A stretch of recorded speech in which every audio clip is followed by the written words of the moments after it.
Hello students, again welcome to KP classes. My name is Sumit Garg, your GS faculty. तो GS lecture series को आगे बढ़ाते हुए अपन आज के जो अपना लेक्चर है उसमें पढ़ेंगे स्टेट्स, उनके चीफ मिनिस्टर्स और उनके सीएम।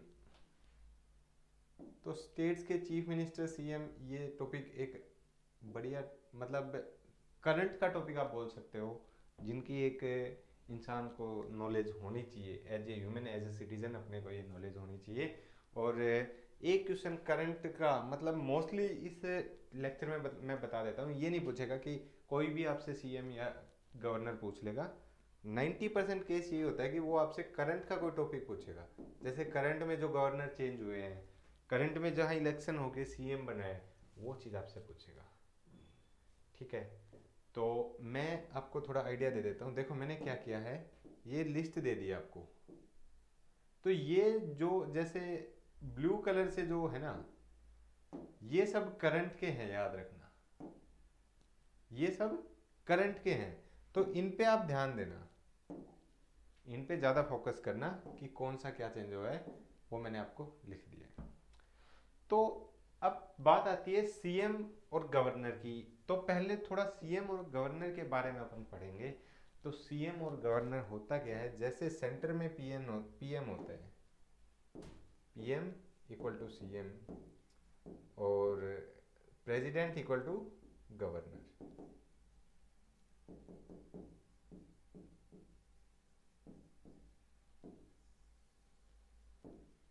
कोई डाउट? पीएम देखो, प्राइम मिनिस्टर क्या होता है? प्राइम मिनिस्टर इज, जैसे वहां थी लोकसभा और राज्यसभा, लोकसभा और राज्यसभा, यहाँ क्या होगी स्टेट लेजिस्लेटिव असेंबली एंड इसके इक्वल होगी स्टेट लेजिस्लेटिव काउंसिल। जो चाहे वो लोकसभा है चाहे राज्यसभा है, यहाँ से जो रिप्रेजेंटेटिव, जो पार्टी लोकसभा में जीती है और जो अपना रिप्रेजेंटेटिव चुन रही है, एक बंदे को या एक बंदी जिसको भी, ये कि भाई हमें ये बंदा या बंदी रिप्रेजेंट करेगी, उसको बोल दिया जाता है PM, prime minister. Same in the case of state legislative assembly. State legislative assembly में जो पार्टी जीत रही है, जो अब उनके द्वारा एक बंदा जब या बंदी जो भी अपॉइंट किया जाता है कि ही और she will represent us, that is known as, आप बोल सकते हो चीफ मिनिस्टर। ठीक है, और अब आपको मैं दो वर्ड्स बताता हूँ इंग्लिश के। एक तो आपने सुना होगा डी जूरी और डी फैक्टो।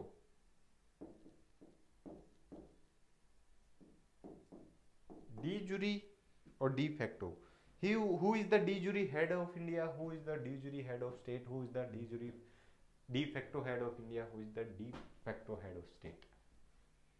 देखो डी जूरी और डी फैक्टो दोनों इंग्लिश के वर्ड्स हैं, इनका मतलब समझो।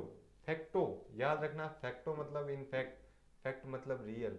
तो who is the de facto head of India? That is prime minister. Who is the de facto head of state? That is chief minister. कोई डाउट? हु अब बच गया एक और, डी जूरी। डी जूरी याद रखता है, डी जूरी का मतलब होता है नॉमिनल, और we can say that on document. Who is the de jure head of India? Who is the de jure head of state? वो कौन होता है? प्रेसिडेंट। और उधर से कौन होता है? चीफ, सॉरी आप बोल सकते हो गवर्नर। कोई डाउट? अब मैं आपको कुछ एलिजिबिलिटी बताऊंगा कि भाई चीफ मिनिस्टर बनने के लिए क्या, गवर्नर बनने के लिए क्या, कुछ एलिजिबिलिटी भी होती होंगी, तभी तो। ये तो है नहीं कि आप जाके चीफ मिनिस्टर बन सकते हो, मैं जाके चीफ मिनिस्टर बन सकता हूँ। मिनिमम एज रिक्वायरमेंट होती है 25 साल। सबसे पहले ध्यान रखना एलिजिबिलिटी और कंडीशन में क्या डिफरेंस होता है। आप नॉर्मल लेवल पे पढ़ते हो तो एलिजिबिलिटी भी और कंडीशन सेम पढ़ लेते हो। आपके अकॉर्डिंग 25 साल एज हो, मेंटली रिटार्ड ना हो, ये गलत है। मेंटली रिटार्ड ना हो दैट इज ए कंडीशन। जो चीज होनी चाहिए, जो चीज प्रेजेंट होनी चाहिए, वो है आपकी एलिजिबिलिटी। और जो चीज ना होनी चाहिए वो है आपकी कंडीशन। ध्यान रखना, eligibility and condition both are different thing. Eligibility जो चीज प्रेजेंट होनी चाहिए, कंडीशन जो चीज प्रेजेंट ना होनी चाहिए। मेंटली रिटार्ड नहीं होना चाहिए, इंसॉल्वेंट नहीं होना चाहिए, ठीक है, कोई क्रिमिनल या प्रोसीडिंग्स वगैरह नहीं होनी चाहिए। ये सब क्या हो जाते हैं आपके बोल सकते हो कंडीशंस। तो 25 साल एज होनी चाहिए और सिटीजन ऑफ इंडिया होना चाहिए। नहीं होनी चाहिए जो मैंने आपको बता दिया, मेंटली रिटार्ड, सोलवेंट, ये इंसॉल्वेंट वगैरह कोई। अब मेरी बात ये आती है कि गवर्नर की क्या एलिजिबिलिटी होती है। कल मैंने आपको बताया था कि गवर्नर बनने के लिए, राष्ट्रपति बनने के लिए, उपराष्ट्रपति बनने के लिए, president, vice president and governor, minimum age requirement is 35 years. These are the only 3 post जिनके लिए 35 साल एज चाहिए। लोकसभा और स्टेट लेजिस्लेटिव असेंबली के लिए कितनी चाहिए? 25 साल। राज्यसभा और स्टेट लेजिस्लेटिव काउंसिल के लिए कितनी चाहिए? 30 साल। तो ध्यान रखना, सारी एज मैंने आपको बता दी। Lok Sabha, state legislative assembly, Rajya Sabha, state legislative council, और एक और क्या बच गया, इधर से आप बोल सकते हो governor, president and vice president. इनके लिए कितनी होगी? 35 साल। कोई डाउट? यहाँ तक क्लियर है? बेसिक्स मैंने आपको बताया कि स्टेट लेजिस्लेटिव असेंबली। अभी अगली स्लाइड में मैं आपको और कुछ बताता हूँ। देखो कुछ चीजें बची हुई हैं। स्टेट लेजिस्लेचर, जैसे स्टेट लेजिस्लेचर को मैं यहाँ कंपेयर कर रहा हूँ, देखो आपके सामने, किससे? State legislature equal to parliament. State legislature का आर्टिकल कितना है? याद रखना 168। इसका कितना था? 79। State legislative assembly equal to Lok Sabha, ये Rajya Sabha, equal to 80, equal to 81। चीजों को कोरिलेट करके आपस में एक दूसरे से कंपेयर करो, लंबे समय तक याद रहेंगे, क्रिस्टल क्लियर आपका कॉन्सेप्ट होगा। अब यहां पे क्या था? मिनिमम एज रिक्वायरमेंट 25 साल, यहां पे क्या है? 30 साल दोनों में। यहां पे क्या था? Permanent house. यहां पे क्या, सॉरी, यहां पे क्या था? Temporary house. यहां पे क्या है? Permanent house. यहां पे क्या था? आपको आप बोल सकते हो डायरेक्ट इलेक्शन। यहां पे डायरेक्ट इलेक्शन, बट थोड़ा सा आप डीप में जाओगे तो स्टेट लेजिस्लेटिव काउंसिल के इलेक्शन डायरेक्ट भी होते हैं और इनडायरेक्ट भी, अभी मैं आपको बताऊंगा। उसके बाद क्या था? यहाँ पे आपको देखने को मिलता था 5 साल का टेन्योर, किसका? Member as well as house. यहाँ पे 6 साल का तो मेंबर का आपको टेन्योर देखने को मिलेगा, प्लस इन्फाइनाइट आपको हाउस का टेन्योर देखने को मिलेगा, क्योंकि it is a permanent house. ठीक है, ये सब चीजें, house of common people, house of educated people मैंने आपको बताया था, ये सब चीजें थी। State legislative assembly equal to Lok Sabha, state legislative council equal to Rajya Sabha. Lok Sabha में एंग्लो इंडियंस 2 कौन नॉमिनेट करता था? प्रेसिडेंट। राज्यसभा में 12 लोगों को प्रेसिडेंट नॉमिनेट करते हैं। किस किस कैटेगरी के थे? Last, literature, art, social services and science. Literature, arts, social services and science. ठीक है, और स्टेट लेजिस्लेटिव काउंसिल में किस किस कैटेगरी के लोगों को गवर्नर नॉमिनेट करते हैं? क्लास, ये सेम है, literature, art, social services, science, बस ये कर लेना। Cooperative movement, cooperative movement, cooperative movement, cooperative movement, literature, art, social services and science. ठीक है, अब बात आती है, राज्यसभा 28 के 28 स्टेट्स में आती है, but state legislative council 28 states में नहीं आती। स्टेट लेजिस्लेटिव कौन कौन से स्टेट्स में आती है आपसे पूछ लिया जाए तो याद रखना, एक छोटी सी चीज बता रहा हूं। पहले किसी इंसान को टीबी हुआ, फिर उसको हो गया जुकाम, तो T for Telangana, T for Telangana, B for Bihar. Jammu Kashmir में पहले होती थी स्टेट लेजिस्लेटिव काउंसिल, अब खत्म कर दी। UP, K for Karnataka, A for Andhra और M for Maharashtra. Andhra Pradesh, Maharashtra, Karnataka, UP, Bihar, Telangana. अब मेरा आपसे क्वेश्चन ये बनता है, करंट से जो रिलेटेड क्वेश्चन है, वो कौन सा स्टेट है जहां पर ये पास भी हो चुकी है स्टेट लेजिस्लेटिव काउंसिल, प्रेसिडेंट ने भी परमिशन दे दी है, बस वहां इलेक्शन होने बाकी है। तो उसका आपका आंसर हो जाएगा वेस्ट बंगाल। क्या हो जाएगा? वेस्ट बंगाल। ठीक है, अब मैं आपको इसके इलेक्शन से रिलेटेड थोड़ी सी चीज बता देता हूँ, फिर अपन अपने आज के टॉपिक पे आ जाएंगे कि जो वो चीज मैं इसलिए थोड़ा अवॉइड कर रहा हूँ, वो सब रटने की चीजें आप खुद भी रट लोगे, मैं आपको स्लाइड दे दूंगा, आप खुद रट लोगे। बट मैं जो कॉन्सेप्ट वाले क्वेश्चन है जो बन सकते हैं आपसे रिलेटेड, वो मैं आपको बता रहा हूँ कि कहाँ कहाँ स्टेट लेजिस्लेटिव काउंसिल है, कहाँ स्टेट लेजिस्लेटिव असेंबली है, इनका टेन्योर कितना होता है, कौन कौन इलेक्शन में पार्टिसिपेट करता है, ये सब चीज़ें। मेरा आपको मेन मोटो ये है कि आप कॉन्सेप्ट क्लैरिटी से पढ़ो, ज़्यादा से ज़्यादा चीज़ें आप सीख सको।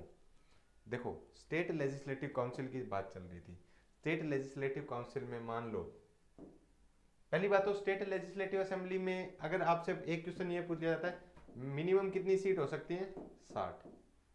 मैक्सिमम कितनी सीट हो सकती है, कोई बताएगा? 500। अभी मैक्सिमम सीट कहाँ पे है? यूपी में। कितनी है? 403। कुछ एक्सेप्शन आते हैं, मिजोरम आ गया, नागालैंड आ गया, वो छोड़ दो, आपके काम के नहीं है। जहां 60 से भी कम है तो उस चीज को छोड़ो आप। अब याद रखना मैक्सिमम सीट कहाँ है? यूपी में 403। मैक्सिमम हो कितनी सकती है? 500। मिनिमम कितनी है हो सकती है? 60। अब बात आती है स्टेट लेजिस्लेटिव काउंसिल, मैक्सिमम कितनी हो सकती है? 1/3 ऑफ स्टेट लेजिस्लेटिव असेंबली। मान लो यूपी में 403 है, तो 403 का 1/3 मैक्सिमम सीट यूपी में स्टेट लेजिस्लेटिव काउंसिल में हो सकती हैं। फिलहाल कितने स्टेट्स में स्टेट लेजिस्लेटिव काउंसिल है? टीबी जुकाम 6 में, जम्मू कश्मीर हटा देना। T for Telangana, B for Bihar, J for Jammu Kashmir जो पहले थी अभी कैंसिल हो गई है, U for UP, K for Karnataka, A for Andhra, M for Maharashtra, TB जुकाम। ठीक है, और मिनिमम सीट कितनी हो सकती है? 40। यहाँ पे डायरेक्ट इलेक्शन होते हैं, यहाँ पे इनडायरेक्ट। अब इनडायरेक्ट इलेक्शन होते हैं तो कौन कौन पार्टिसिपेट करता है? कोई तो पार्टिसिपेट करता होगा, नॉर्मल जनता तो करती नहीं। कैसे होते हैं मैं थोड़ा आइडिया दे देता हूँ। 1/3, 1/3, 1/6, 1/12, 1/12 याद रखना। 1/3 सीट्स पे कौन इलेक्शन करवाता है? 1/3 सीट्स पे 1/3 सीट्स पे लोकल बॉडीज, जैसे अपने आप लगा लो गांव के सरपंच हो गए, म्यूनसिपैलिटी वगैरह, लोकल बॉडीज से रिलेटेड जो भी लोग होते हैं 1/3 सीट्स पे इलेक्शन करते हैं। ये 1/3 पे कौन करते हैं? एमएलए। ये 1/6 कौन करता है? गवर्नर नॉमिनेट करता है। गवर्नर नॉमिनेट किस किस कैटेगरी को करता है? क्लास, CLASS, जब मैंने बताया था आपको, क्लास।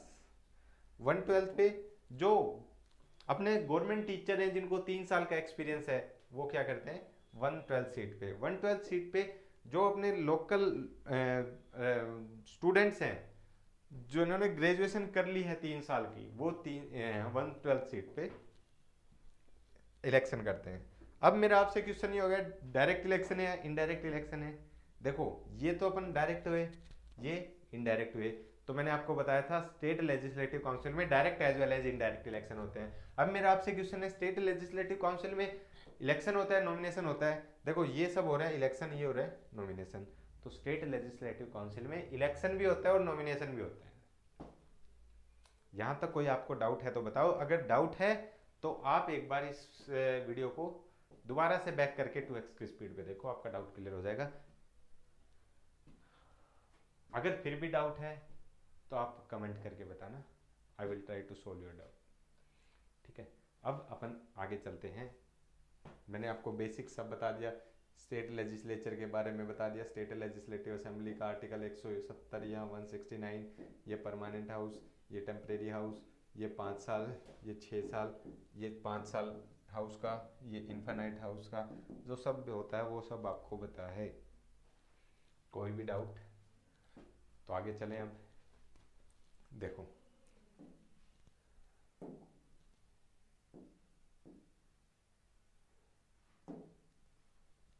आंध्र प्रदेश के जो अभी गवर्नर हैं वो हैं एस अब्दुल नजीर। याद रखना, अभी रिसेंट में 2023 में अपनी प्रेसिडेंट श्रीमती द्रौपदी मुर्मू जी ने क्या किया है, द्रौपदी मुर्मू जी ने लगभग 12 जो गवर्नर्स को और एलजी को चेंज किया है। ठीक है, चेंज किया है। इस वजह से ये टॉपिक थोड़ा और इम्पोर्टेंट हो जाता है कि भाई क्वेश्चन बनने के पूरे चांसेस हैं। गवर्नर, तो आंध्रा के गवर्नर कौन है? एस अब्दुल नाजीर जी। और यहाँ के आंध्रा के चीफ मिनिस्टर कौन है? Y S Jaganmohan Reddy. Y S Jaganmohan Reddy वहाँ के चीफ मिनिस्टर हैं और वहाँ के गवर्नर कौन है? एस अब्दुल नाजीर। अब बात आती है अरुणाचल। अरुणाचल प्रदेश के गवर्नर कौन है? केवल्य त्रिविक्रम परनायक। केवल्य त्रिविक्रम परनायक। और चीफ मिनिस्टर कौन है? पेमा खांडू। पेमा खांडू। असम के जो गवर्नर हैं गुलाब चंद कटारिया। कौन है? गुलाब चंद कटारिया। और असम के जो सीएम हैं वो हैं हिमांता बिस्वा शर्मा। हिमांता बिस्वा शर्मा। एक चीज और मैं आपको बताऊंगा, अपने फिलहाल स्टेट कितने हैं? 28। यूटी कितनी है? 8। तो 28 स्टेट के 28 में सीएम भी होंगे और गवर्नर भी होंगे।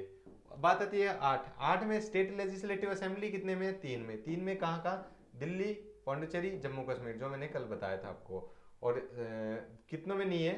5 में। तो जो सीएम होगा वो होगा सिर्फ 3 में। 8 यूटीज में से सिर्फ 3 यूटी में सीएम है, बाकी नहीं है।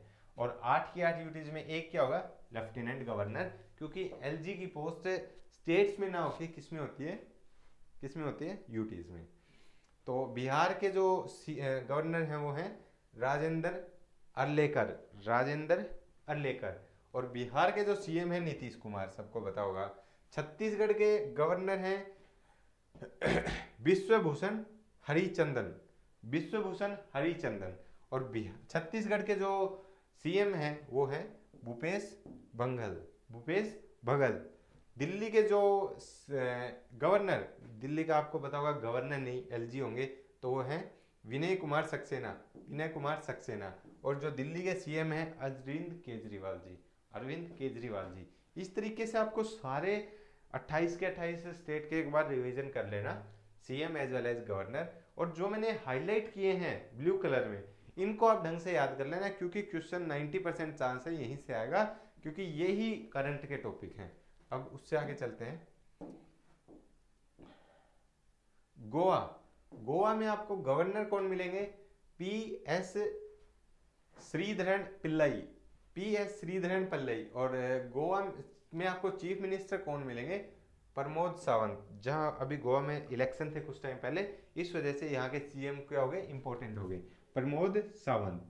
गुजरात, अगला आता है गुजरात। गुजरात का गवर्नर कौन मिलेंगे? गुजरात के गवर्नर मिलेंगे आचार्य देवव्रत। आचार्य देवव्रत। और गुजरात के चीफ मिनिस्टर भूपेंद्र भाई पटेल। भूपेंद्र भाई पटेल।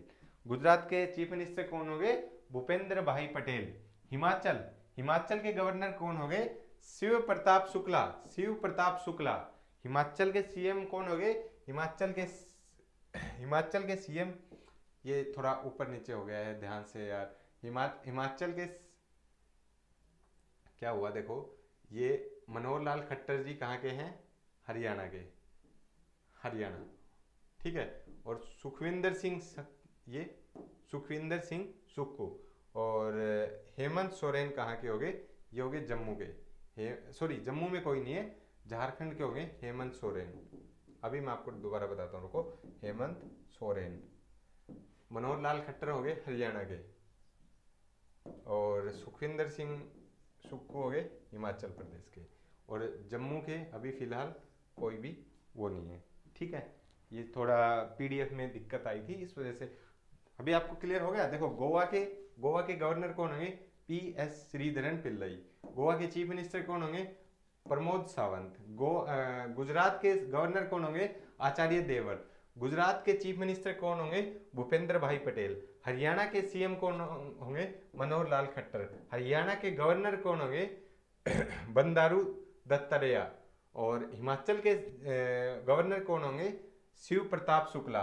हिमाचल के सीएम कौन होंगे? हिमाचल के सीएम होंगे सुखविंदर सिंह सुक्खू। और जम्मू के सीएम कौन होंगे? अभी फिलहाल कोई सीएम नहीं है। जम्मू के गवर्नर और you can say that LG कौन होंगे? मनोज सिन्हा। झारखंड के सीएम कौन होंगे? हेमंत सोरेन। और झारखंड के गवर्नर कौन होंगे? सीपी राधाकृष्णन। कोई डाउट? ये होंगे जम्मू, हिमाचल, हरियाणा, गुजरात, गोवा, झारखंड। ये स्लाइड में आपने देख लिया। हेमंत सोरेन कहाँ के चीफ मिनिस्टर हैं? कोई पूछ ले तो झारखंड। Hemant Soren is from Jharkhand. आगे चले।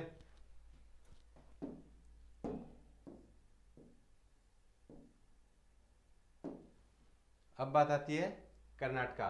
कर्नाटका के गवर्नर कौन है? थावरचंद गहलोत। कर्नाटका के गवर्नर थावरचंद गहलोत। कर्नाटका के चीफ मिनिस्टर बसवराज बोमाई। बसवराज बोमाई। केरला के गवर्नर आरिफ मोहम्मद खान। आरिफ मोहम्मद खान। केरला के चीफ मिनिस्टर पिनाराई विजयन। मध्य प्रदेश के गवर्नर मंगूभाई सी पटेल। मध्य प्रदेश के चीफ मिनिस्टर शिवराज सिंह चौहान। महाराष्ट्र के गवर्नर रमेश बायस। रमेश बायस। और महाराष्ट्र के चीफ मिनिस्टर एकनाथ शिंदे।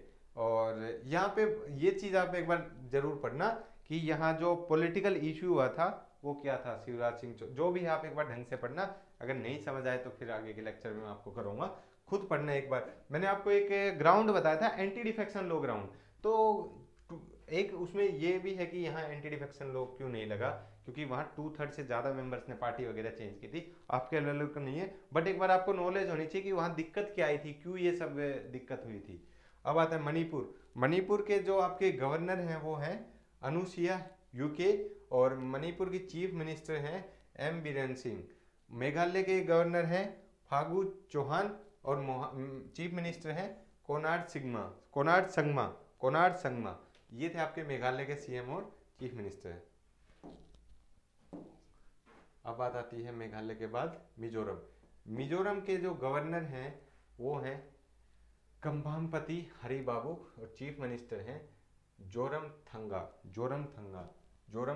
नागालैंड के जो गवर्नर हैं वो हैं एल ए गणेशन। और चीफ मिनिस्टर हैं नेफ्यू रायो। उड़ीसा के गवर्नर हैं गणेशी लाल। उड़ीसा के चीफ मिनिस्टर हैं नवीन पटनायक। पौंडुचेरी के गवर्नर होंगे या एलजी होंगे? पौंडुचेरी के होंगे एलजी। थिमिलेस सुंदरराजन। एडिशनल चार्ज है इनके पास। अभी आगे आएगा कि इनके पास कौन सा चार्ज है, ये कहाँ के हैं, बट एडिशनल चार्ज इनको पौंडुचेरी का दे रखा है। और चीफ मिनिस्टर पौंडुचेरी में कौन है? एन रंगास्वामी। अब आप सोच रहे हो कि पौंडुचेरी में क्यों है चीफ मिनिस्टर? क्योंकि पौंडुचेरी में एक स्टेट लेजिस्लेटिव असेंबली है, 3 स्टेट्स में है, जिनमें दिल्ली और पौंडुचेरी में अभी सीएम है, बट जम्मू कश्मीर में अभी सीएम नहीं हुए इलेक्ट। ये है पंजाब। पंजाब के जो गवर्नर हैं वो है बनवारी लाल पुरोहित। और पंजाब के जो सीएम हैं वो है भगवंत मान। अब आता है राजस्थान। राजस्थान के जो गवर्नर हैं वो है कलराज मिश्रा। और राजस्थान के सीएम है अशोक गहलोत सीएम है। ये जो भी कलर्ड जो मैंने ब्लू से बार बार मैं इसीलिए बोल रहा हूँ कि इस पे ध्यान देना, इससे क्वेश्चन जरूर बनेंगे। अब बात आती है सिक्किम के जो गवर्नर हैं वो है लक्ष्मण आचार्य। सिक्किम के गवर्नर कौन है? लक्ष्मण आचार्य। और चीफ मिनिस्टर कौन है? प्रेम सिंह तमंग। तमिलनाडु के जो गवर्नर हैं वो RN रवि। और चीफ मिनिस्टर हैं MK स्टैलिन। तेलंगाना के गवर्नर हैं कौन है? तमिलिसाई सुंदरराजन। और chief minister K Chandrashekhar Rao. Tripura के गवर्नर कौन है? सत्यदेव नारायण आर्य। और त्रिपुरा के सीएम कौन है? मानिक शाही। और यूपी के गवर्नर कौन है? आनंदीबेन पटेल। और यूपी के सीएम कौन है? योगी आदित्यनाथ जी। उत्तराखंड के गवर्नर कौन है? गुरमीत सिंह। और उत्तराखंड के चीफ मिनिस्टर कौन है? पुष्कर सिंह धामी, पुष्कर सिंह धामी। अब बात आती है आगे, वेस्ट बंगाल के सीएम गवर्नर कौन है?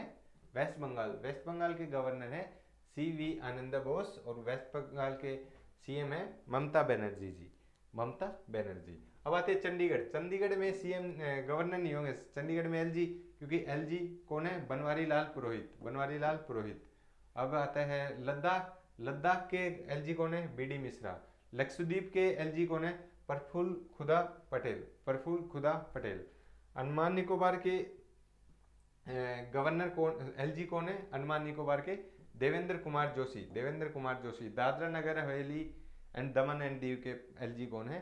प्रफुल्ल खुदा पटेल, प्रफुल्ल खुदा पटेल, प्रफुल्ल खुदा पटेल।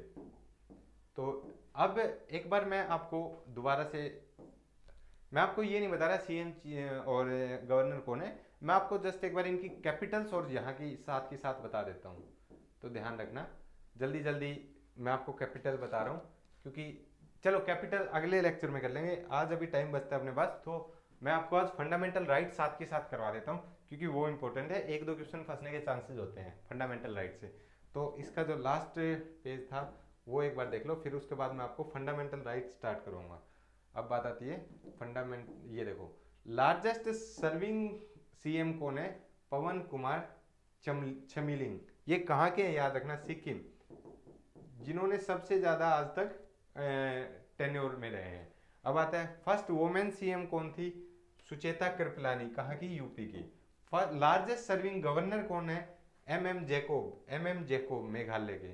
फर्स्ट वुमेन गवर्नर कौन थी? सरोजनी नायडू, यूपी की। ओल्डेस्ट सीएम कौन है? जोरमथंगा मिजोरम के। और यंगेस्ट सीएम कौन है? प्रेमा कांडू, अरुणाचल प्रदेश के। ये थी आपकी सीएम और गवर्नर से रिलेटेड जो भी क्लास। अभी अपन आज के लेक्चर में एक बहुत इंपॉर्टेंट टॉपिक मैं आपका कवर करवाऊंगा, वो है फंडामेंटल राइट्स, वो है फंडामेंटल राइट्स। तो फंडामेंटल राइट्स अपन आज के लेक्चर में अभी स्टार्ट में करवा देता हूँ, जस्ट गिव मी 1 सेकेंड। तब तक आप एक बार अपना रिवाइज कीजिए, मेरे को 1 मिनट का टाइम दीजिए, मैं फिर आपको फंडामेंटल राइट ढंग से करवाता हूँ, और उसके बाद आपका ये टॉपिक कंप्लीट हो जाएगा। ये लीजिए, बहुत इंपॉर्टेंट टॉपिक है फंडामेंटल राइट, इस वजह से मैं उसको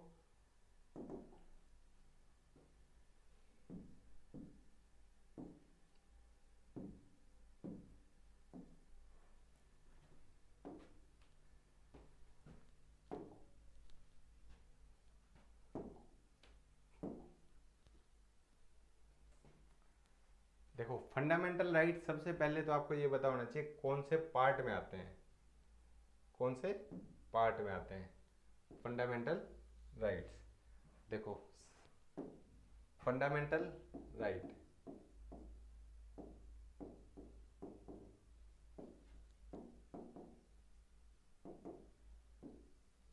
कहाँ, कौन से पार्ट में?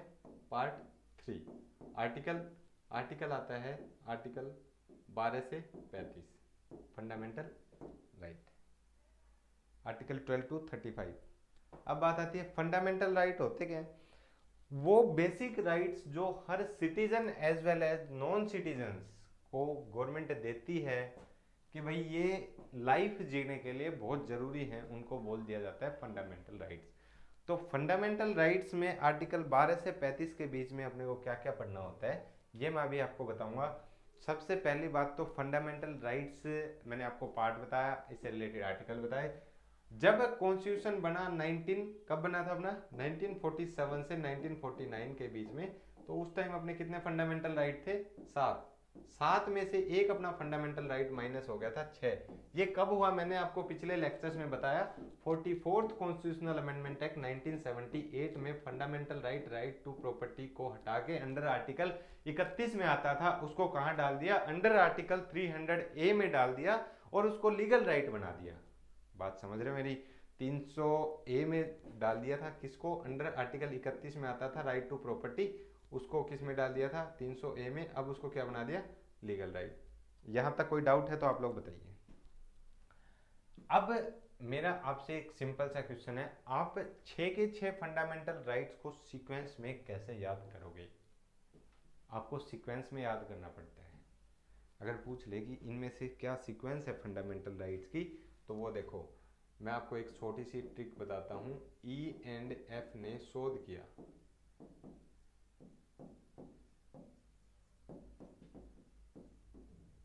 अगर आपको याद है तो ठीक है, वरना ये लाइन याद कर लो। ई एंड एफ ने शोध किया, ई फॉर याद रखना इक्वलिटी, एफ फॉर फ्रीडम। शोध, शो मतलब शोषण का अधिकार, एक्सप्लॉयटेशन।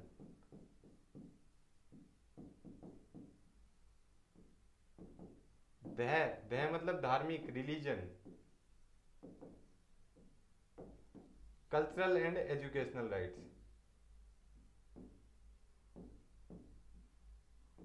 कोई डाउट?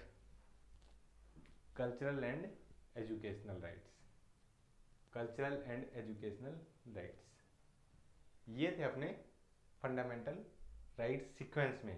अभी मैं आपको एक एक फंडामेंटल राइट करवाऊंगा, आर्टिकल 12 से लेके 35 के बीच में। बट फंडामेंटल राइट से रिलेटेड आपसे सीक्वेंस पूछ ली जाए तो एक लाइन आपको कौन सी याद रखनी है? ई एंड एफ ने शोध किया। E for equality, F for freedom, so for exploitation, the for धार्मिक रिलीजन, और कल्चरल एंड एजुकेशनल राइट। और छठा राइट आप सबको पता होगा, कॉन्स्टिट्यूशनल रेमेडीज, जिनको भीमराव अंबेडकर जी ने क्या बोला था? Heart and soul of the Indian constitution. ठीक है, अब अपन आते हैं अगली स्लाइड पे। देखो, आर्टिकल पहला, अब मैंने कौन सा बताया? Fundamental right, right to equality.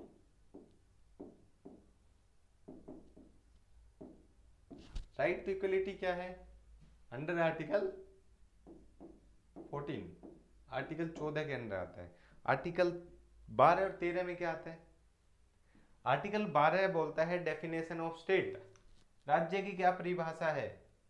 Article 13 बोलता है if any law is against the fundamental right it will automatically null and void। मतलब कोई भी अगर आप लॉ बनाते हैं, एक्ट बनाते हैं, और अगर वो फंडामेंटल राइट के अगेंस्ट है, तो आपको कोर्ट में जाने की जरूरत नहीं है, वो ऑटोमेटिक नल एंड वॉइड हो जाएगा। ठीक है, ये था फंडामेंटल राइट अंडर आर्टिकल 12 और 13। अंडर आर्टिकल 14 क्या आता है? Right to equality. Right to equality में क्या है? Equality before law and equal protection of law. Equality before law and equal protection of law.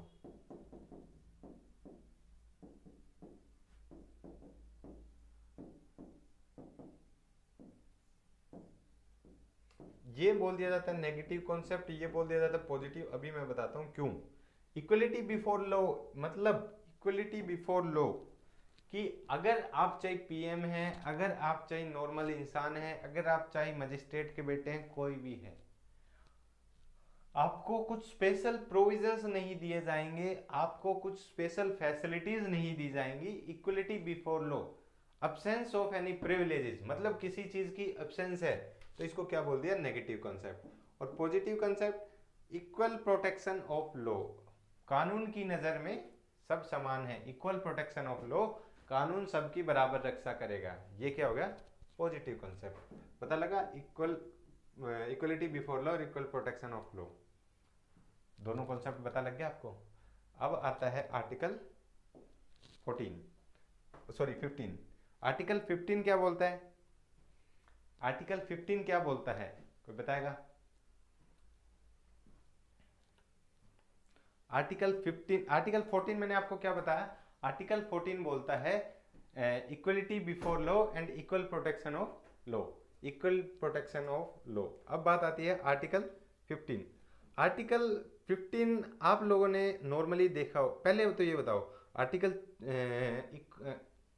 Equality के आर्टिकल कहाँ से कहाँ तक होते हैं? इक्वलिटी के आर्टिकल कहाँ से कहाँ तक होते हैं? मतलब कौन से आर्टिकल से शुरू होके कौन से तक होते हैं?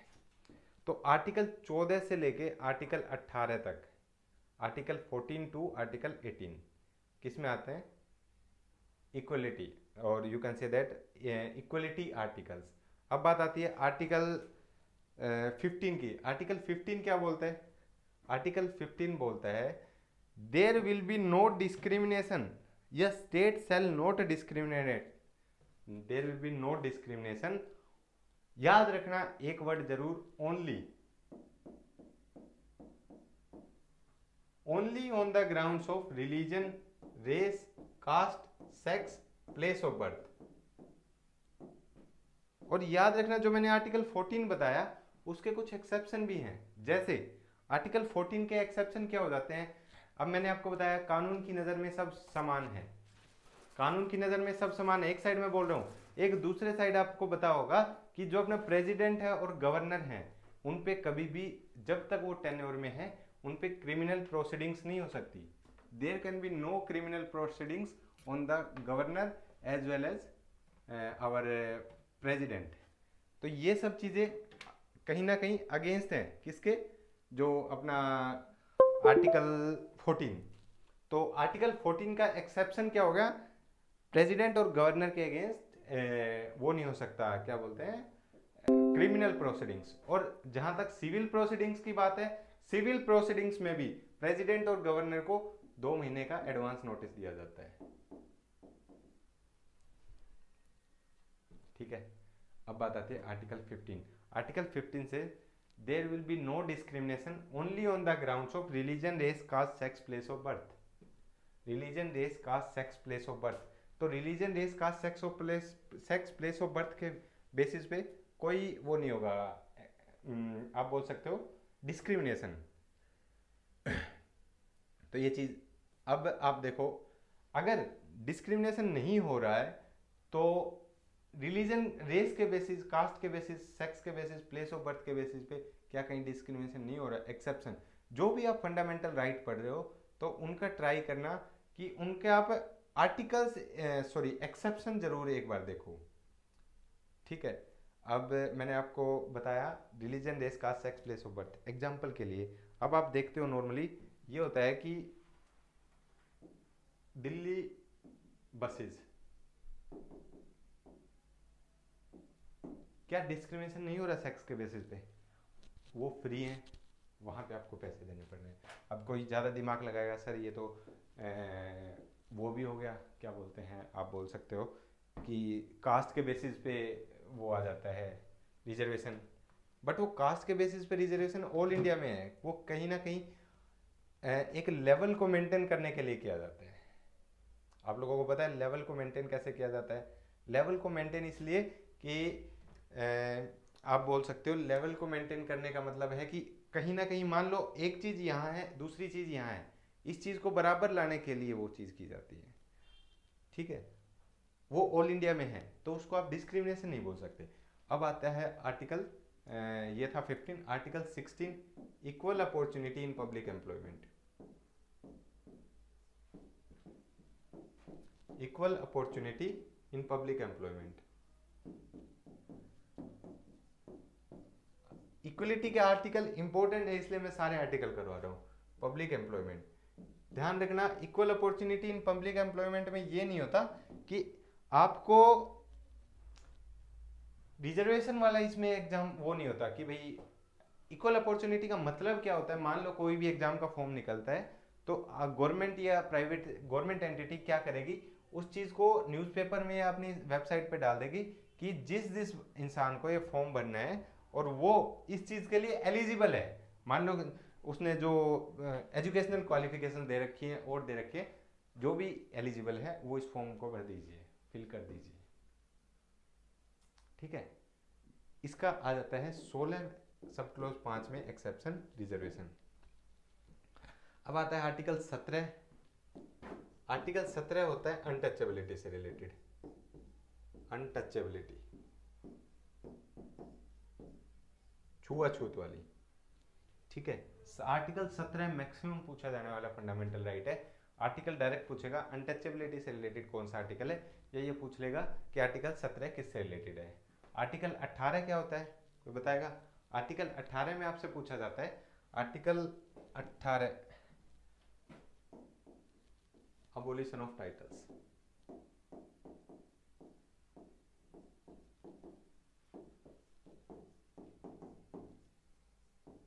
टाइटल्स को खत्म करना। एक होता है टाइटल, एक होता है ओनर। दोनों में डिफरेंस क्या है? What is the difference between title and owner? जो चीज आपको जन्म से मिलती है वो ओनर है या टाइटल? टाइटल। और जो चीज आपने खुद गेन की है, आपने कुछ पढ़ के गेन किया, जैसे डॉक्टर, जन्म से आप डॉक्टर पैदा नहीं हुए थे, आपने पढ़ाई की। इंजीनियर, ठीक है, आप लगा लीजिए आपको नोबेल प्राइज मिला, तो आपको जन्म से नोबेल प्राइज नहीं मिला, आपने कुछ किया इस वजह से आपको नोबेल प्राइज मिला। तो ये हो गया अबॉलिशन ऑफ टाइटल्स, ठीक है। अब आता है आर्टिकल 19 से अब क्या स्टार्ट हो गए? ई एंड एफ ने शोध किया फ्रीडम। फ्रीडम, तो फ्रीडम के आर्टिकल, जैसे आर्टिकल 19 क्या बोलता है? फ्रीडम ऑफ स्पीच, किस किस की स्पीच, एक्सप्रेशन, बिलीफ, मूवमेंट और प्रोफेशन, ठीक है। इन सब चीजों की आपको स्वतंत्रता है। इनमें भी एक्सेप्शन है, जैसे अब प्रोफेशन है, अब व्यवसाय करने की आपको स्वतंत्रता है, बट ये नहीं आप ड्रग्स का व्यापार करोगे। मूवमेंट की स्वतंत्रता है, बट आप ट्राइबल एरिया में कैसे जा सकते हो? स्पीच, बोलने की स्वतंत्रता, बट आप दूसरे को गाली थोड़ी ना दे दोगे। बात समझ रहे हो मेरी?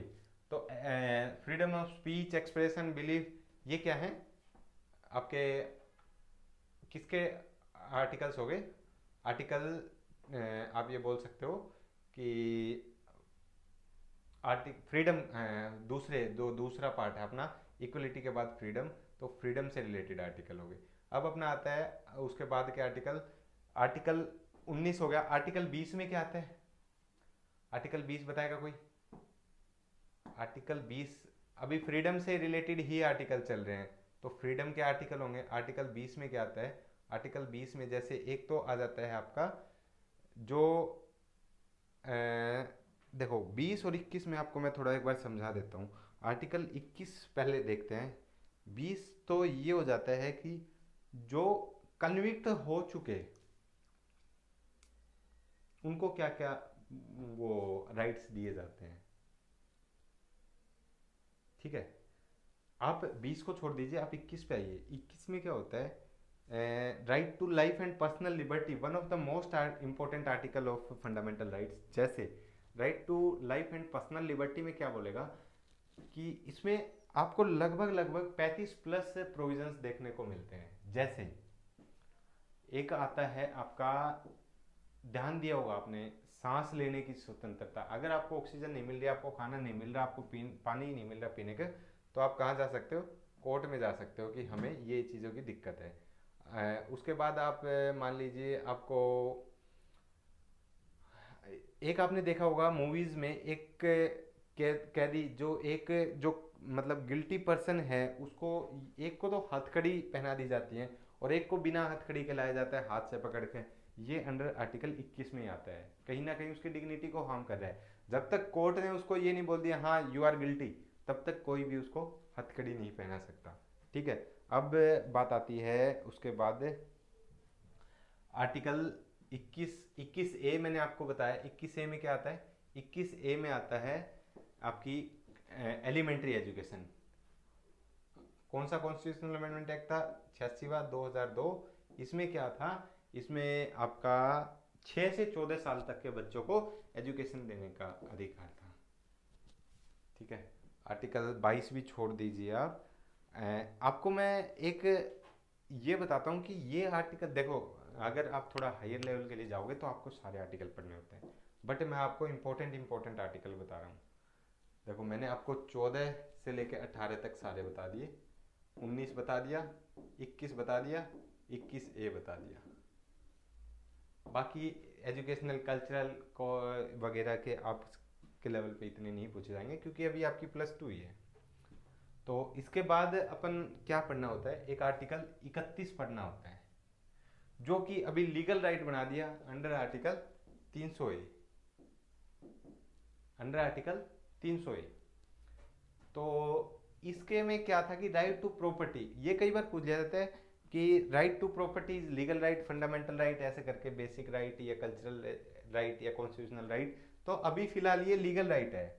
अगर आपसे पूछा जाए कौन से कॉन्स्टिट्यूशनल अमेंडमेंट एक्ट से बनाता है, 44th कॉन्स्टिट्यूशनल अमेंडमेंट एक्ट कब आया था? 1978, याद रखना 1978। ठीक है। आर्टिकल 32 जो one of the most important article है वो मैं आपको करवाऊंगा, और उस पर थोड़ा सा ध्यान भी देना आप कि आर्टिकल 32 में होता क्या है। आर्टिकल 32 देखो, मान लो आपका फंडामेंटल राइट ब्रीच हुआ, आप कोर्ट में जाओगे, आपके पास दोनों ऑप्शन है, आप सुप्रीम कोर्ट में भी जा सकते हो, हाई कोर्ट में भी जा सकते हो। अगर आप सुप्रीम कोर्ट में गए तो under article 32 supreme court writ issue करेगा। रीट इश्यू में क्या होता है, द आर्टिकल और द प्रोविजन जिसके अंदर सुप्रीम कोर्ट आपको जस्टिस दिलाएगा, और ये हो गया high court. High court under article 226 most important article है दोनों। कई बार डायरेक्ट आर्टिकल पूछ लेगा कि हाई कोर्ट कौन से आर्टिकल के अंडर रीट इश्यू करता है, तो हाई कोर्ट अंडर आर्टिकल 226 के अंडर रीट इश्यू करता है, और सुप्रीम कोर्ट करता है अंडर आर्टिकल 32। रीट कितने टाइप की होती हैं ये पूछ लेता है। रीट होती है 5 टाइप की। हाबियस कॉर्पस, मैंडेमस, अभी मैं आपको पांचों रीट समझाता हूँ 2 मिनट में, ध्यान से देखना। इनसे एक क्वेश्चन पक्का पूछ लिया जाता है रीट से रिलेटेड। हाबियस कॉर्पस, मैंडेमस, प्रोहिबिशन, सर्चुरी और क्यू वारंटो। 5 टाइप की रीट्स होती हैं जो कि high court as well as supreme court can issue. और याद रखना supreme court writs only and only fundamental rights के केस में इशू कर सकता है, बल्कि high court writs fundamental case, constitutional case, legal case, इन सब के रीट्स राइट्स के केस में रीट इशू कर सकता है। तो we can say that provision of issuing writs supreme court से ज्यादा हाई कोर्ट के पास होता है। जो आपका एरिया है वो सुप्रीम कोर्ट से ज्यादा हाई कोर्ट के पास होता है, अथॉरिटी आप बोल सकते हो इन केस ऑफ इशूइंग रीट्स। तो हबियस कॉर्पस क्या होता है? हबियस कॉर्पस ऐसा एक रिट है जिसके अंदर अगर पुलिस ने आपको अरेस्ट किया है, अरेस्ट 2 टाइप का होता है, एक तो होता है प्यूनिटिव और एक प्रिवेंटिव। ये मैंने आपको बताया नहीं, ये प्यूनिटिव प्रिवेंटिव क्योंकि आपके काम का नहीं था, ये अभी बता देता हूँ। प्यूनिटिव में क्या होता है, जब आपको अरेस्ट किस बेसिस पे किया गया है, जब आपने क्राइम कर दिया उस टाइम क्या बोल देते हैं, प्यूनिटिव अरेस्ट। और जब आपको लगता है, पुलिस को लगता है कि आप क्राइम कर सकते हो, तो उसको क्या बोल देते हैं, प्रिवेंटिव अरेस्ट। तो प्यूनिटिव प्रिवेंटिव, प्यूनिटिव में विद इन 24 वर्किंग आवर्स, 24 घंटे वर्किंग बोल रहा हूं मैं ये नहीं बोल रहा संडे आ गया तो ऑफ आ गया, सैटरडे आ गया, होली आ गई, दिवाली आ गई, working hours excluding transportation hours. अब मान लो आप यहां से यहां जाना है, यहां आपका कोर्ट है, यहां आपकी जेल है, तो आपको यहां से यहां लेके जा रहे हैं और इसी में आपके 12 घंटे लग जाते हैं एग्जाम्पल के लिए, तो जरूरी नहीं है, तो ये इंक्लूड नहीं होंगे। ठीक है, समझ रहे हो? 24 घंटे के अंदर पुलिस की रिस्पॉन्सिबिलिटी है कि वो कोर्ट में आपको पेश करे। अगर आपको आज अरेस्ट कर लिया, आपका कोई यार दोस्त कोर्ट में जाएगा कि हमारे दोस्त को ऐसे ऐसे अरेस्ट कर लिया गया है, तो कोर्ट किस रीट के अंदर इशू, किस रीट के अंदर, अगर पुलिस ने उसको 24 घंटे के अंदर कोर्ट में पेश नहीं किया, तो कोर्ट पुलिस को हबियस कॉर्पस इशू करेगा कि कहाँ है बंदा, अब पुलिस को जवाब देना पड़ेगा। बात समझ रहे हो मेरी? हबियस कॉर्पस के अंदर क्या होता है, to have physical presence, to have physical presence, to have physical presence, physical, क्या फिजिकल किसी आदमी को लेके आओ। प्यूनिटिव में 24 घंटे और प्रिवेंटिव में याद रखना 3 महीने। और एक और बात बता देता हूं मैं, India is the only democratic country जिसमें 3 महीने का प्रिवेंटिव डिटेंशन आज भी चल रहा है। कई साल पहले लगभग 1975 से 80 के बीच में ये 3 महीने से घटा के 2 महीने का कर दिया था, बट आज तक ये 3 महीने का ही चल रहा है। अभी 2 महीने वाला इंप्लीमेंट नहीं हुआ है कि 3 महीने तक आप किसी को, जिसको प्रिवेंटिव डिटेंशन के अंदर आपने अरेस्ट किया है, उसको जेल में रख सकते हो कोर्ट में पेश किए बिना, कोई डाउट? ये था आपका हाबियस कॉर्पस। मेंडेमस क्या होता है? मेंडेमस में होता है टू कमांड, टू कमांड। जैसे मान लो आपको, आप हो, मैं गवर्नमेंट पोस्ट पे हूं, मैं एक क्लरिकल पोस्ट पे हूं, और आप मेरे पास काम करवाने आए और मैं आपका काम नहीं कर रहा, ना आप में कोई आपके डॉक्यूमेंट्स में कमी है ना और कुछ, बस मैं आपका काम नहीं कर रहा, तो आप जाओगे कोर्ट के पास कि ऐसे ऐसे हमारा काम नहीं कर रहा, तो कोर्ट मेरे को किस रिट के अंदर बोलेगा? कोर्ट मेरे अगेंस्ट मैंडेमस रिट इशू करेगा और मेरे को कमांड देगा कि आप अपना काम करो। ठीक है, मैंडेमस। प्रोहिबिशन, मैं हूं क्लरिकल पोस्ट पे, कोई मेरे से एक ग्रेड गेजेटेड ऑफिसर के साइन करवाने आया और मैंने साइन कर दिए, मैंने मेरी अथॉरिटी से, मेरे जुडिक्शन से बाहर जाके काम किया। अब क्या होगा? अब मान लो मेरे किसी साथ वाले ने कंप्लेंट फाइल कर दी कि ये क्लरिकल पोस्ट पे है और इसने काम कर दिया ए ग्रेड पोस्ट का, तो कोर्ट मेरे को प्रोहिबिशन इशू करेगा कि आगे से काम मत करना भाई, दैट इज प्रोहिबिशन, रोक दिया मेरे को। सर्चोररी के केस में क्या होगा? प्रोहिबिशन तो करेगा भी आगे से मत करना, और जो पहले तूने काम कर दिया, पहले जो तूने साइन कर दिए वो कैंसिल कर, that is certiorari. Prohibition and certiorari. Quo warranto में क्या होगा? क्यू वारंटो के अंदर अथॉरिटी, अथॉरिटी होती है, आप पूछ सकते हैं, आपको पावर है, you have the power to ask any government employee what why which authority you are sitting here। आपको कोई पुलिस चलान वाला रोकता है तो आप ये नहीं है, आप उसको बोल सकते हैं आई कार्ड दिखा, वो बाद की बात है, जो देखा जाएगा, चलान आपका 1000 का होना था 5000 का हो रहा है, वो बाद की बात है, बट एक बार आप पूछ सकते हैं by which authority you are here, वो आपको आई कार्ड दिखाएगा। आप डीसी के पास जाके भी पूछ सकते हैं, आप अपना आधार, अपना आई कार्ड दिखाओ डीसी का, क्यों बैठे आप, मे बी फेक हो, फ्रॉड हो, बाद की बात है जो होगा, बट आपको फंडामेंटल राइट गवर्नमेंट ने दे रखा है कि आप under quo warranto you can ask by which authority you are sitting here, किसी भी गवर्नमेंट एम्प्लॉय से। ठीक है, ये थे आपके रिट्स, पांचों रिट्स। रिट्स आपने देखा, हाई कोर्ट और सुप्रीम कोर्ट दोनों इश्यू कर सकते हैं। हाई कोर्ट इश्यू करता है under article 226, supreme court issue करता है अंडर आर्टिकल 32। अब आर्टिकल 32 हो गया अपना, आर्टिकल 33, आर्टिकल 33, 34 और 35, आर्म फोर्सेस।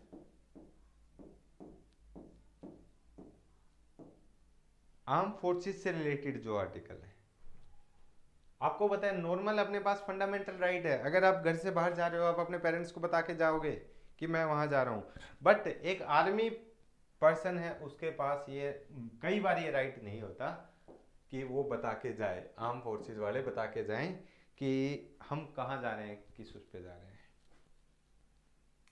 ठीक है,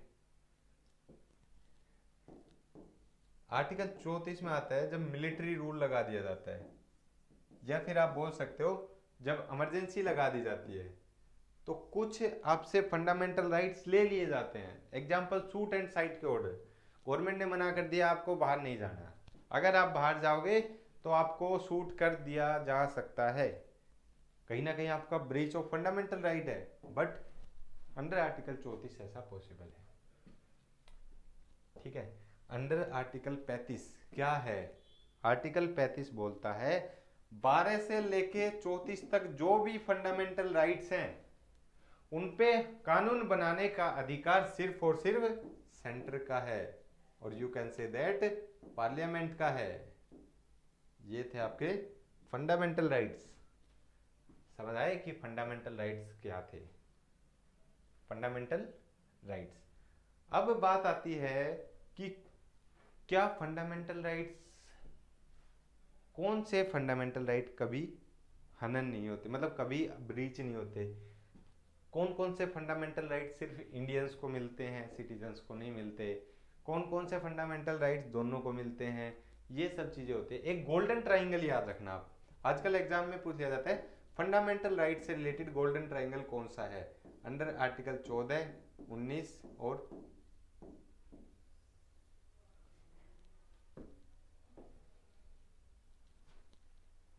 ठीक है।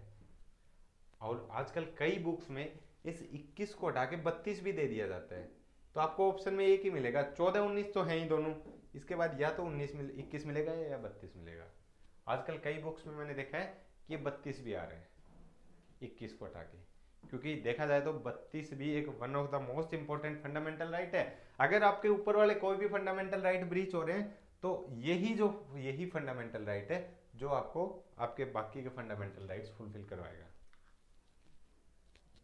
बात समझ रहे हैं? तो इस लेक्चर में अपने ने क्या क्या पढ़ा है, इस लेक्चर में अपने ने देखो क्या पढ़ा। इस लेक्चर में अपने ने फंडामेंटल राइट्स पढ़े, फंडामेंटल राइट्स, और एक और अपने ने पढ़ा गवर्नर, सीएम और गवर्नर। सीएम और गवर्नर को मैंने ज़्यादा फोकस इसलिए नहीं किया, वो रटने की चीज़ है, मैं अभी बोल के टाइम पास कर लूँगा आपके साथ, सीधा ये है, रटना आपको ही पड़ेगा, मेरे हाथ में कुछ नहीं है। मैंने आपको लिस्ट दे दी, मैंने आपको इंपॉर्टेंट बता दिए कि ये फंडामेंटल गवर्नर अभी चेंज हुआ है और आपको इस पे फोकस करना है। Same in case of CM, chief ministers. एक गवर्नर की मैं एक इंपॉर्टेंट चीज़ आपको बताता हूँ कि गवर्नर कौन बनता है। गवर्नर की एज तो मैंने आपको बता दी 35 साल, इसके अलावा गवर्नर की क्या एलिजिबिलिटी है? इसके अलावा गवर्नर की एक तो एलिजिबिलिटी है सिटीजन ऑफ इंडिया होना चाहिए, और कुछ भी एलिजिबिलिटी नहीं दे रखी कॉन्स्टिट्यूशन में कि गवर्नर की एलिजिबिलिटी क्या है। बस प्रेसिडेंट के पास पावर है, वो किसी को भी गवर्नर अपॉइंट कर सकता है, बस 35 साल का हो और सिटीजन ऑफ इंडिया हो।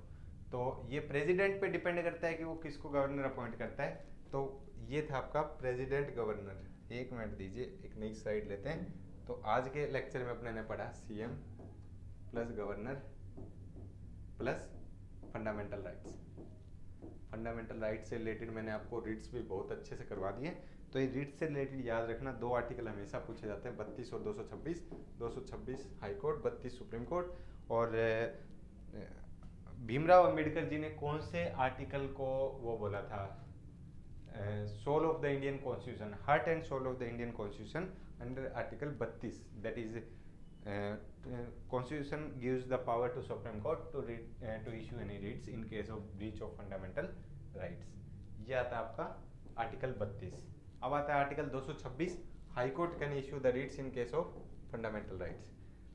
अब सीएम मैंने आपको बता दिए, सीएम की एज लिमिट बता दी, मिनिमम एज बता दी, क्या कौन से हाउस, ये सब बता दिया। गवर्नर के बारे में मैंने आपको बता दिया, फंडामेंटल राइट्स के बारे में आपको मैंने बता दिया। जस्ट 2 या 3 मिनट में मैं एक और टॉपिक आपका अभी कवर कर देता हूँ, फंडामेंटल ड्यूटीज़। फंडामेंटल ड्यूटीज़ का पार्ट मैंने आपको बता रखा है क्या है, 4A। और फंडामेंटल ड्यूटीज़ के आर्टिकल्स क्या है मैंने आपको बता रखे हैं, आर्टिकल 51A से लेके कौन सी कब ऐड हुई थी, 42वें कॉन्स्टिट्यूशनल अमेंडमेंट एक्ट 1976 से। उसके बाद फंडामेंटल ड्यूटीज कौन सी कमेटी की रिकमेंडेशन पे ऐड हुई थी, याद रखना, स्वर्ण सिंह कमेटी। कौन सी कमेटी ने इसको इम्प्लीमेंट करवाया था, ये मिलेगा वर्मा कमेटी। ये भी इंपॉर्टेंट आता है, दोनों को थोड़ा कंफ्यूज मत करना। स्वर्ण सिंह कमेटी ने बोला था कि हाँ फंडामेंटल ड्यूटीज आनी चाहिए, और वर्मा कमेटी ने हाँ भैया इम्प्लीमेंट कर दो, काफी दिन हो गए। जब इम्प्लीमेंट हुई, आपसे पूछ लिया था जब कॉन्स्टिट्यूशन बना तब कितनी फंडामेंटल ड्यूटीज थी, 0। 1976 में कितनी आ गई, 10। आज कितनी होगी, 11। जो 86 कॉन्स्टिट्यूशनल अमेंडमेंट एक्ट 2002 था, उसमें 11वीं फंडामेंटल ड्यूटी ऐड की गई थी। अब मेरा अगला क्वेश्चन ये है, आपसे ये पूछ सकता है कि फंडामेंटल ड्यूटीज कोर्ट में एनफोर्सेबल है या नहीं है। आपका आंसर होना चाहिए 11 में से 4 फंडामेंटल ड्यूटीज कोर्ट में एनफोर्सेबल हैं, 7 ड्यूटीज कोर्ट में एनफोर्सेबल नहीं है। वो 4 क्यों है, क्योंकि उनसे रिलेटेड लॉ बने हैं बाद में। अभी मैं वो चारों आपको बताऊंगा कि कौन कौन सी हैं। एक तो प्रोटेक्ट द वाइल्ड लाइफ, पेड़ पौधे जानवर जीव जंतु उनको प्रोटेक्ट करो। दूसरी आती है जो अपनी पब्लिक प्रॉपर्टी है, अपने हॉस्पिटल हैं गवर्नमेंट, अपने बस स्टैंड है, उनके साथ उनकी प्रॉपर्टी को तोड़ फोड़ मत करो। तीसरी आती है अपने national flag, national anthem, national sign, इनके रिस्पेक्ट करो, इनको डिसरिस्पेक्ट मत करो। चौथी है आपकी एजुकेशन वाली, जो 11वीं फंडामेंटल ड्यूटी ऐड हुई। तो ये 4 फंडामेंटल ड्यूटीज कोर्ट में एनफोर्सेबल हैं। अगर ये 4 आप फुलफिल नहीं कर रहे तो कोर्ट आपको पनिश कर सकता है। बात समझ रहे हो मेरी बात? और उसके बाद बात आती है इसकी फंडामेंटल ड्यूटीज में, आप याद रखना 7 कोर्ट में एनफोर्सेबल नहीं है, 4 एनफोर्सेबल हैं। तो ये थी आपकी फंडामेंटल ड्यूटीज से रिलेटेड जो क्वेश्चन आता है, कोर्ट में कितनी एनफोर्सेबल हैं कितनी नहीं है। आर्टिकल मैंने बता दिया, कौन सी कमेटी ने रिकमेंड कराया, कौन सी कमेटी ने इसको इम्प्लीमेंट करवाया और कब क्या, सारा मैंने आपको फंडामेंटल ड्यूटीज के बारे में बता दिया है। ठीक है, तो आज की क्लास में अपने ने क्या क्या कर दिया, सीएम, गवर्नर, फंडामेंटल राइट और फंडामेंटल ड्यूटीज। तो आज की क्लास के लिए इतना ही, मिलते हैं नेक्स्ट क्लास में। तब तक जो मैंने करवाया है सबको रिवाइज करना, डेली की डेली रिवाइज करो, आपके लिए भी अच्छा होगा और मेरे लिए भी, क्योंकि जब तक आपका रिजल्ट नहीं आएगा मेरा कोई पॉइंट नहीं है। ठीक है, thank you, that's for all today.